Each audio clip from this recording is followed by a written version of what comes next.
Rebel star Ambareesh ಪುತ್ರ ಅಭಿಷೇಕ್ ಅಭಿನಯದ ಅಮರ್ ಚಿತ್ರದಲ್ಲಿ ಡಿ ಬಾಸ್ ಬಣ್ಣ ಹಚ್ಚಲಿದ್ದಾರೆ ಅನ್ನೋ ಸುದ್ದಿ ಇದೀಗ ಜಗಜ್ಜಾಹೀರವಾಗಿದೆ. ಅತಿಥಿ ಪಾತ್ರದಲ್ಲಿ ಮಿಂಚುತ್ತಿರುವ ಬಾಕ್ಸ್ ಆಫೀಸ್ ಚಕ್ರವರ್ತಿ ಇತ್ತೀಚೆಗೆ ನಡೆದ ಶೂಟಿಂಗ್ ನಲ್ಲಿ ಭಾಗವಹಿಸಿದ್ರು.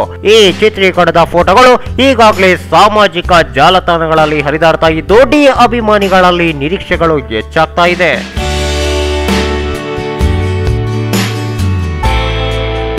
ಅಮರ್ ಚಿತ್ರದ ಮುಹೂರ್ತಕ್ಕೆ ದರ್ಶನ್ ಆಗಮಿಸುತ್ತಾರೆ ಎಂದು ಎಲ್ಲರೂ ಅನ್ಕೊಂಡಿದ್ರು. ಆದ್ರೆ ಡಿ ಬಾಸ್ ಯಜಮಾನ ಚಿತ್ರದಲ್ಲಿ ಬ್ಯುಸಿ ಆಗಿರೋದ್ರಿಂದ ಟ್ವೀಟ್ ಮಾಡಿ ವಿಶ್ ಮಾಡಿದ್ರು ಅಷ್ಟೇ.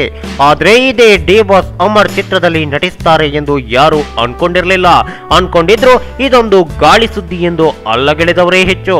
ಆದ್ರೆ ಇದೀಗ ಎಲ್ಲ ಊಹಾಪೋಹಗಳಿಗೆ ತೆರೆಬಿದ್ದಿದ್ದು ಅಮರ್ನಲ್ಲಿ ಬಾಕ್ಸ್ ಆಫೀಸ್ ಸುಲ್ತಾನ್ ನಟಿಸ್ತಾ ಇರೋದು ಇದೀಗ ಖಾತ್ರಿಯಾಗಿದೆ.